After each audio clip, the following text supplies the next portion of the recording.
Lot som jeg var singel i 5 år, min kone oppdaget mitt dobbeltliv. Jeg satt midt i en romantisk middag med Silje i Trondheim da telefonen min ringte og jeg så navnet Marita på skjermen. Min kone i 12 år som bodde i Bergen og som i det øyeblikket ringte mens jeg holdt hånd til en annen kvinne, i en annen by, levde et helt annet liv. Jeg avviste samtalen raskt, men Silje så uttrykket i ansiktet mitt endre seg.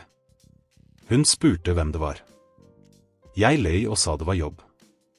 Enda en løgn i et nett av løgner jeg hadde vevd nøye i 5 år.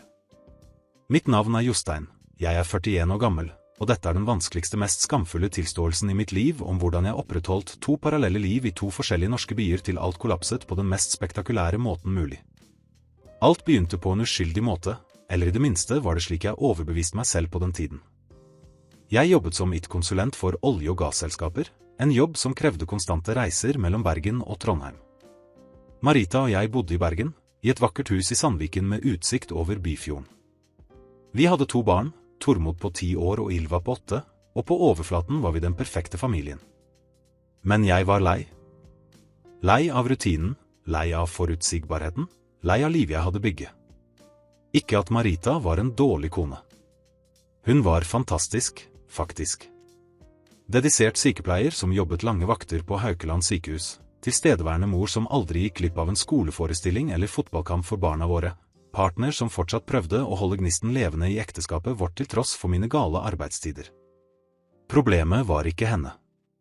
Problemet var meg. Jeg ville ha spenning, nyhet, følelsen av å være ønsket av noen som ikke kjente meg som den trøtte faren som sovnet på sofaen mens vi så Dagsrevyen hver kveld. Jeg møtte Silje på en bar i Trondheim etter et spesielt stressende møte med en klient. Det var en kald marskveld, snøen dekket fortsatt gatene, og jeg hadde bestemt meg for å ta en øl før jeg dro tilbake til hotellet. Hun satt alene ved baren, kort brunt hår, gjennomtrengende grønne øyne, et smil som lyste opp hele det mørke rommet. Vi begynte å snakke. Hun var historielærer på videregående skole, var 35 år, hadde aldri vært gift, elsket å gå på ski og turer i fjellene rundt Trondheim. Da hun spurte om jeg var gift, nølte jeg. I 3 hele sekunder nølte jeg. Og så sa jeg nei. Sa at jeg hadde vært sammen med noen i noen år, men at det hadde tatt slutt nylig, at jeg var fokusert på karrieren, at jeg reiste for mye for seriøse forhold. Hun virket lettet. Sa at hun heller ikke lette etter noe seriøst, at hun bare ville ha godt selskap når jeg var i byen. Den første kvelden var berusende. Vi snakket i timer om nordisk litteratur, om forskjellen mellom Bergen og Trondheim, om favorittbandene våre. Hun hadde en liten, men koselig leilighet i Bakklandet, det historiske nabolaget i Trondheim med sine fargerike trehus langs elven Nidelva. Da hun inviterte meg opp for å ta et glass vin til, takket jeg ja. Og da vinen førte til kyss, og kyssene førte til mer, motsatte jeg meg ikke. Morgenen etter våknet jeg med en enorm vekt av skyld i brystet. Hva hadde jeg gjort? Jeg hadde sviktet Marita, jeg hadde sviktet ekteskapsløftene mine, jeg hadde blitt den typen mann jeg alltid hadde foraktet. Jeg lovet meg selv at det aldri skulle skje igjen, at det var en enkelt feil, et øyeblikk av svakhet.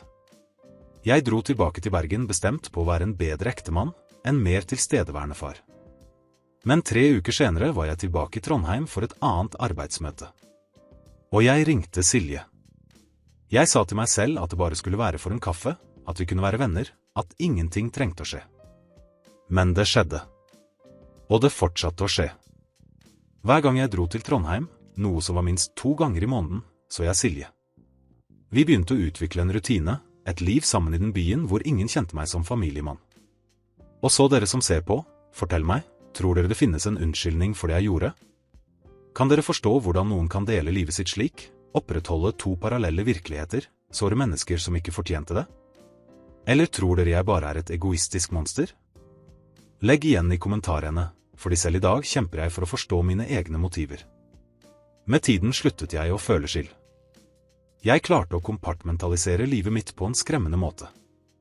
Når jeg var i Bergen, var jeg Jostein familiefaren, den ansvarlige ektemannen, fin som kjørte barna til fotballtrening og hjalp med lekser. Når jeg var i Trondheim, var jeg Jostein den vellykkede singelen, den internasjonale konsulenten som reiste verden rundt, fin som kunne gå ut på romantisk middag og tilbringe hele nettet med å snakke uten å bekymre seg for å våkne tidlig for å lage matpakker. Silje begynte å ville ha mer. Etter 1 år foreslo hun at jeg skulle flytte til Trondheim, få permanent overføring til et kontor der. Jeg fant på unnskyldninger om forpliktelser i Bergen, om et langsiktig prosjekt jeg ikke kunne forlate, om at selskapet trengte meg i hovedkvarteret. Hun aksepterte, men var skuffet. Hun begynte å spørre om å møte vennene mine, om hvorfor jeg aldri inviterte henne til Bergen, om hvorfor forholdet vårt så ut til bare å eksistere innenfor grensene til Trondheim. Jeg ble en mester i å lage historier. Sa at jeg hadde et komplisert forhold til familien min i Bergen, at jeg foretrakk å holde jobb og privatliv atskilt, at jeg likte privatlivet som Trondheim tilbød. Hun aksepterte disse forklaringene, eller i det minste later som hun aksepterte dem. Faktisk tror jeg en del av henne visste at noe ikke stemte, men valgte å ikke undersøke for mye fordi hun også hadde fordeler av det bekvemme forholdet. I Bergen begynte Marita å klage over at jeg var stadig mer fraværende. Jeg var fysisk til stede, men emosjonelt fraværende. Jeg sluttet å gjøre innsats på spesielle dager, glemte bursdager og viktige forpliktelser, var alltid med tankene et annet sted. Hun foreslo parterapi. Jeg sa at det bare var stress fra jobben, at ting ville bli bedre så snart de nåværende prosjektene var ferdige. Flere løgner. Det verste av alt var hvordan jeg ble komfortabel med løgnen. Ikke bare komfortabel, men dyktig. Jeg hadde 2 telefoner, 2 profiler på sosiale medier, 2 versjoner av kalenderen min. Jeg husker perfekt hvilken historie jeg hadde fortalt til hvem. Jeg snublet aldri, ble aldri forvirret. Det var som å være en hemmelig agent, bortsett fra at misjonen bare var å mate egoet og feigheten min. Årene gikk slik. 2, 3, 4, 5 år med dobbeltliv. Barna mine vokste opp uten farens fulle oppmerksomhet. Marita utviklet symptomer på angst ved å føle at hun mistet ektemannen, men ikke forstå hvorfor. Silje begynte å presse mer om forpliktelse, om fremtiden, om hvorfor vi etter 5 år sammen fortsatt ikke bodde i samme by. Og jeg fortsatte å balansere tallerkener, holde kuler i luften, overbevist om at jeg var smart nok til å holde dette gående på ubestemt tid. Det jeg ikke regnet med var sosiale medier og utholdenhet til et 13 år gammelt barn. Datteren min Ylva hadde nettopp begynt på Instagram og var besatt av å finne og følge alle hun kjente. Hun søkte etter navnet mitt, fant profilen jeg bare brukte i Trondheim, den som viste en versjon av meg hun ikke kjente. Bilder på sofistikerte restauranter, turer i fjell som ikke var i nærheten av Bergen, innsjekking på steder jeg aldri hadde nevnt for familien. Og så hun bildene med Silje. Ikke mange, fordi jeg var forsiktig, men noen som Silje hadde postet og tagget meg i et av oss 2 i Nidarosdomen, den imponerende katedralen i Trondheim, med teksten 5 år med denne fantastiske mannen. Et annet fra en helg vi tilbrakte i Røros, den historiske gruvebyen, hvor vi tydeligvis var sammen som par. Enda et fra en bursdagsmiddag Silje hadde organisert for meg, omgitt av vennene hennes jeg kjente i Trondheim. Ylva viste det til Tormod. Sammen viste de det til Marita. Jeg husker dagen perfekt.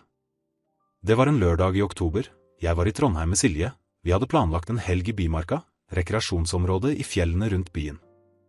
Telefonen min begynte å eksplodere med meldinger fra Marita. Først forvirrede, så anklagende, så rett og slett knuste. Hvem er hun? Hvorfor lyver du? Hvor mange år har dette pågått? Barna våre så deg med en annen kvinne, Jostein. Barna våre? Jeg følte verden falle sammen. Jeg prøvde å ringe, men hun svarte ikke. Silje la merke til at noe var galt. Spurte hva som hadde skjedd. Og i det øyeblikket måtte jeg ta den vanskeligste avgjørelsen, eller rettere sagt, måtte jeg endelig møte virkeligheten jeg hadde skapt. Jeg fortalte Silje alt.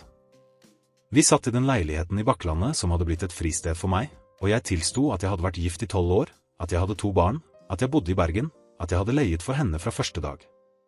Jeg så smerten spre seg over ansiktet hennes, forvirringen bli til sinne, sinne bli til noe verre enn sinne, en blanding av svik og avsky.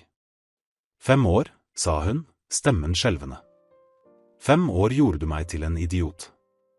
5 år planla jeg en fremtid med deg, avslo andre forhold for deg, presenterte deg for venner og familie som kjæresten min, og du hadde en kone og barn hele tiden? Jeg prøvde å forklare, men det fantes ingen forklaring som ga mening. Det fantes ingen ord som kunne rettferdiggjøre det jeg hadde gjort. Hun kastet meg ut av leiligheten. Ropte at hun aldri ville se meg igjen, at jeg var den mest foraktelige personen hun noensinne hadde møtt, at hun hadde mistet 5 år av livet sitt med en patologisk løgner. Jeg kjørte tilbake til Bergen den kvelden, de 4,5 timene var den lengste reisen i mitt liv. Riksvei E39 som forbinder de 2 byene, som jeg hadde kjørt hundrevis av ganger i disse 5 årene, virke nå uendelig. Hver kilometer brakte meg nærmere konfrontasjonen jeg hadde unngått så lenge. Jeg kom hjem klokken 2 om natten. Lysene var på.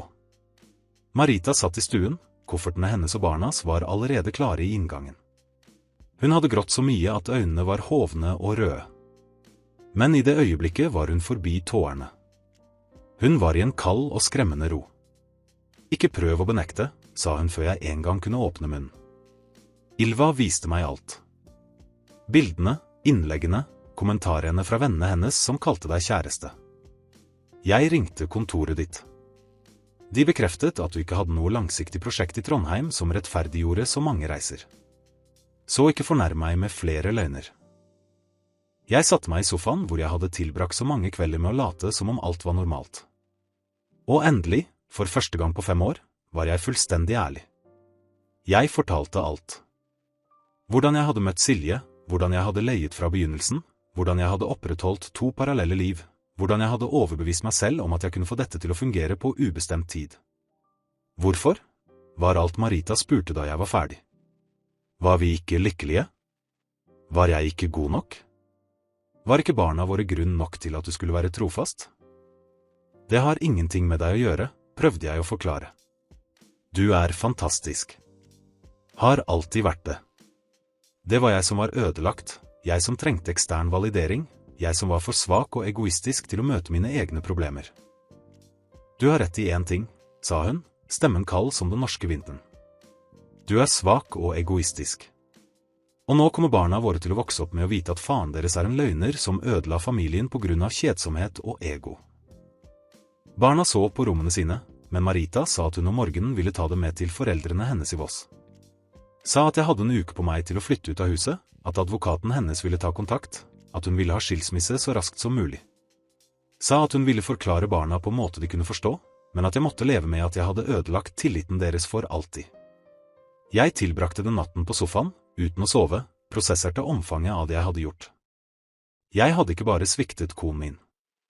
Jeg hadde stjålet 5 år av Siljes liv basert på en løgn. Jeg hadde lært barna mine, selv uten å ville det, at å lyve er akseptabelt hvis du er smart nok til ikke å bli tatt. Jeg hadde ødelagt ikke 1, men 2 familier, min egen og den Silje håp å bygge med meg til slutt. I dagene som fulgte, eksploderte Trondheim på en måte jeg ikke forventet. Silje fortalte alle felles venner hva jeg hadde gjort. Folk jeg kjente der, som hadde tatt imot meg som en del av gruppen, som hadde betraktet meg som venn, alle fikk vite at jeg var en svindler. Noen sendte meg meldinger med uttrykk for skuffelse. Andre blokkerte meg rett og slett uten å si noe. En av Siljes venner, som også var fra Bergen, kjente felles bekjente av meg og Marita.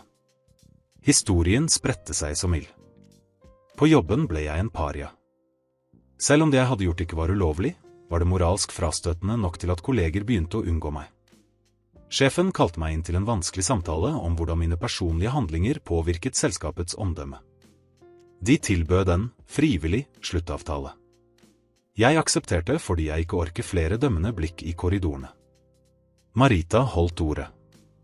En uke senere kom skilsmissepapirene. Hun ba om full foreldrerett med overvåket samvær for meg i begynnelsen, fordi hun ikke lenger stolte på dømmekraften min. Hun ba om huset, siden det var da barna hadde vokst opp og trengte stabilitet. Hun ba om barnebidrag ikke bare for barna, men også kompensasjon for årene med løgner og emosjonelt traume. Jeg signerte alt uten å bestride. Jeg hadde ikke rett til å bestride noe. Jeg hadde mistet all moralsk autoritet for lenge siden. Det verste var å forklare for Tormod og Ylva. Marita og jeg satt med dem i en sesjon med en barnepsykolog. Ylva, som hadde oppdaget alt, var rasende på meg. Sa at hun hatet meg, at hun aldri ville se meg igjen, at jeg hadde ødelagt livet hennes. Tormod, yngre og fortsatt prosesserte, bare gråt stille, spurte gjentatte ganger om det var hans skyld, om han hadde gjort noe galt for at jeg ville ha en annen familie. Å høre min 13 år gamle sønn skylde på seg selv for mitt svik var den mest ødeleggende tingen jeg noensinne har opplevd. Jeg holdt hendene hans, så ham i øynene gjennom mine egne tårer, og sverget at ingenting av dette var hans skyld, at han og Ylva var perfekte, at problemet var helt mitt, at jeg var en ødelagt mann som hadde tatt forferdelige beslutninger. Jeg prøvde å forklare at det ikke var at jeg ville ha en annen familie, men ordene hørtes tomme ut selv for meg. Hvordan forklarte jeg at jeg hadde opprettholdt et forhold i 5 år med en annen kvinne uten at det virket akkurat slik, at jeg ville ha et annet liv? Jeg flyttet til en liten leilighet i Laksevåg, på andre siden av bukten fra det som hadde vært hjemmet mitt. Jeg tilbrakte måneder i intensiv terapi og prøvde å forstå hvorfor jeg hadde gjort dette, hva som var så ødelagt i meg at jeg trodde den vanvittige løsningen var akseptabel. Terapeuten min, en kvinne på 60 år som hadde sett alt, fortalte meg at jeg led av en kombinasjon av narsissisme, ubehandlet midtlivskjedsomhet og en dyp manglende evne til å håndtere konflikt og ekte sårbarhet. Du skapte en fantasi i Trondheim fordi det var lettere enn å gjøre det vanskelige arbeidet med å holde et ekte ekteskap levende, forklarte hun. Når ting ble vanskelige i Bergen, når Marita ba om mer emosjonell tilstedeværelse, når barna dine trengte mer oppmerksomhet, flyktet du til en idealisert versjon av et forhold hvor du ikke måtte håndtere ekte ansvar. Hun hadde rett. Silje så meg aldri på mine verste dager. Så meg aldri stresset med regninger, trøtt av å våkne midt på natten med syke barn, frustrert over de banale utfordringene i hverdagen. Hun så bare helgeversjonen av meg, ferieversjonen, versjonen som kunne være sjarmerende og oppmerksom fordi jeg visste at om 48 timer ville jeg være tilbake til det virkelige livet. Et år senere var skilsmissen fullført. Marita møtte noen, en lærer hun møtte gjennom felles venner. En ærlig mann som behandlet henne godt, som barna begynte like. Dette gjorde vondt på en måte jeg ikke forventet, men jeg hadde ikke rett til å klage. Jeg hadde mistet retten til å ha noen mening om livet hennes i det øyeblikket jeg bestemte meg for å ha en elskerinne i 5 år. Silje gikk også videre. Jeg fikk vite gjennom felles bekjente at hun var sammen med en advokat fra Trondheim, at de var forlovet, at hun endelig hadde funnet noen ærlig som verdsatte henne. Jeg var genuint glad for henne, samtidig som jeg bar skylden for å ha stjålet 5 år hun kunne ha brukt med noen som fortjente henne. Forholdet mitt til barna mine er fortsatt i gjenoppbygging. Tormod begynte til slutt å snakke med meg igjen, selv om forholdet vårt er anstrengt og forsiktig. Ylva holder meg fortsatt på avstand. Hun er 16 år nå, i en alder hvor hun forstår sviket fullstendig, hvor det ikke finnes enkle unnskyldninger som fungerer. Jeg håper at hun en dag kan tilgi meg, men jeg forstår hvis hun aldri kan. Hva lærte jeg av alt dette? At integritet ikke er forhandlingsbart. At du ikke kan kompartmentalisere livet ditt på ubestemt tid uten til slutt å møte konsekvensene. At å lyve for å unngå vanskelige samtaler bare skaper eksponentielt større problemer i fremtiden. At kjedsomhet i ekteskapet er noe som skal jobbes med gjennom ærlighet og sårbarhet, ikke unnsluppet gjennom utarbeidet svik. Jeg lærte også at handlinger har vekt. Ikke bare i øyeblikket, men de bærer konsekvenser som strekker seg over år, som påvirker ikke bare deg, men alle rundt deg. Barna mine kommer til å bære arrene fra mitt svik inn i sine egne fremtidige forhold. Marita vil alltid ha en mistillit, en hevet vakt som hun ikke ville hatt hvis jeg hadde vært ektemannen jeg lovet å være. Silje mistet 5 år av livet sitt med å tro på en løgn. Hvis du tenker på å svikte, hvis du rettferdiggjør for deg selv at du kan opprettholde parallelle forhold, at ingen kommer til å oppdage det, at du er smart nok til å balansere alt, ber jeg deg om å stoppe. Matematikken fungerer ikke.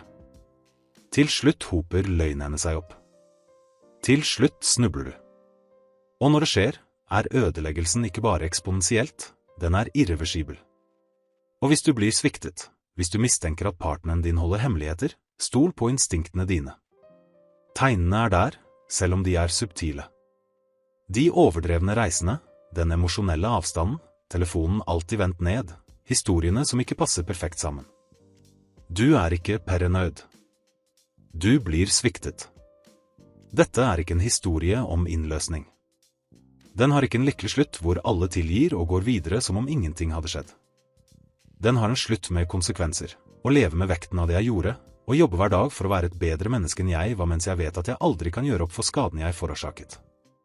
I dag bor jeg alene, jobber eksternt for et mindre selskap, betaler barnebidrag religiøst, og møter opp til alle planlagte samvær med barna mine selv når Ylva knapt snakker med meg. Jeg dater ikke. Jeg er ikke på apper. Jeg er fokusert på å gå i terapi, og forstå problemene mine, til slutt, kanskje, å være den typen for barna mine kan respektere igjen. Bergen og Trondheim, 2 vakre byer som en gang representerte 2 separate liv, er nå bare konstante påminnelser om min største feil. Jeg drar ikke til Trondheim lenger. Jeg klarer det ikke. Minnene er for tunge. Hvis denne historien tjente som en advarsel for noen, hvis den fikk deg til å revurdere destruktive valg, så kom i det minste noe godt ut av all denne smerten. Abonner på kanalen for flere sanne historier om forhold, svik og konsekvensene av våre valg. Klikk på kortene over for å se andre videoer om hvordan bygge opp tillit igjen, hvordan håndtere svik, og hvordan gjøre det vanskelige arbeidet med å være ærlig når det er lettere å lyve. Takk for at du lyttet til min tilståelse.